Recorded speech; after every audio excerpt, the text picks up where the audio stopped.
अजित पवारांचं काल आव्हान, आज थेट कोल्हेंच्या मतदारसंघात पाहणी दौरा। अमोल कोल्हेंना चॅलेंज दिल्यानंतर आज दादांकडून स्वतः विकास कामांची पाहणी। कालच्या चॅलेंजचा आणि आजच्या पाहणीचा संबंध नाही, माझा दौरा पूर्वनियोजित, अजित पवारांचं स्पष्टीकरण। शिरूरचे खासदार अमोल कोल्हे शरद पवारांच्या भेटीला, दादांच्या आव्हानानंतर कोल्हे पवार भेट। उद्यापासून सुरू होणाऱ्या शेतकरी आक्रोश मोर्चावरही चर्चा करणार। अमोल कोल्हेंची प्रतिक्रिया, त्यांनाच लखलाभ। काल शिरूरबद्दल जे ठरलं ते फायनल, अजित पवारांनी ठणकावलं। वंचितच्या राज्य कार्यकारिणीची आज बैठक, आगामी निवडणुकांवर प्रकाश आंबेडकरांच्या उपस्थितीत बैठकीत चर्चा होणार। जागा सोडा, मोदींना घालवायचं आधी ठरवा, प्रकाश आंबेडकरांचं आवाहन। तर लोकसभेसाठी मवियात युती न झाल्यास ठाकरे गट आणि आम्ही 24 जागांवर लढू, असंही वक्तव्य। देशात फक्त मोदींचीच हवा, आम्ही लोकसभेत 40हून अधिक जागा जिंकणारच, उपमुख्यमंत्री देवेंद्र फडणवीसांचा दावा। विरोधक निवडणूक लढणार आणि हरणार, ठाकरे गटाचा एकही खासदार निवडून येणार नाही, नारायण राणेंचा हल्लाबोल। सुनील दधर यांची पुणे लोकसभेसाठी जोरदार तयारी, भाजपच्या जुन्या कार्यकर्त्यांची घेतली बैठक, येत्या 2 महिन्यात पुण्यात शक्ती प्रदर्शन करणार। ठाणे जिल्ह्यात सगळ्यांनी मुख्यमंत्री बनून काम करा, श्रीकांत शिंदेच्या कल्याण डोंबिवली मतदारसंघात मुख्यमंत्री शिंदेंचं नागरिकांना आवाहन।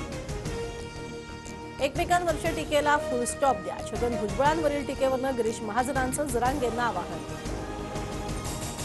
माजी मंत्री सुनील केदार यांच्या जामीन अर्जावर आज सुनावणी होण्याची शक्यता, नागपूर जिल्हा बँक घोटाळा प्रकरणात केदार दोषी, 5 वर्षांची शिक्षा।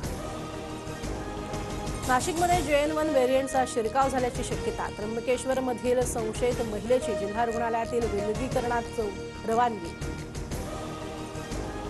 अयोध्येच्या तात्पुरत्या मंदिरात 20 जानेवारीपासून दर्शन पूजा बंद, राम मंदिराच्या लोकार्पणाची जय्यत तयारी सुरू। अयोध्येतील शरयू नदीकाठी आकर्षक विद्युत रोषणाई, भक्तांसाठी स्क्रीनवरती रामायणाचंही प्रसारण, उद्घाटनापूर्वीच देशभरातून भाविक अयोध्या नगरीत। कोल्हापूरच्या श्री क्षेत्र नृसिंहवाडीमध्ये दत्त जयंतीचा मोठा उत्साह, हजारो भाविकांची दर्शनासाठी गर्दी, भाविकांच्या अलोट गर्दीनं कृष्णा काठ खुलला। उपमुख्यमंत्री देवेंद्र फडणवीसांना जपानच्या कोयासन युनिव्हर्सिटीकडनं मानद डॉक्टरेट पदवी, आज मुंबई विद्यापीठात डॉक्टरेट पदवीनं सन्मानित करणार। छत्रपती संभाजीनगर आणि जालना जिल्ह्यात 167 टँकरनं पाणी पुरवठा सुरू, जिल्हा प्रशासनाकडनं दोन्ही जिल्ह्यातील 169 विहिरी अधिग्रहित। राज्यात कोरोना बाधितांची संख्या 168 वर, JN1 व्हेरियंटचे ठाण्यात 5, पुण्यात 3 आणि सिंधुदुर्गात 1 रुग्ण। भारत दक्षिण आफ्रिकेमध्ये आजपासून पहिला कसोटी सामना, आफ्रिकेत पहिल्यांदा कसोटी मालिका जिंकण्यासाठी भारतीय संघ सज्ज। मानवी तस्करीच्या संशयावरनं फ्रान्समध्ये थांबवलेलं विमान मुंबईत दाखल, 276 प्रवाशांची सुखरूप सुटका, तपास यंत्रणा आणि एअरपोर्ट इमिग्रेशनकडनं चौकशी सुरू।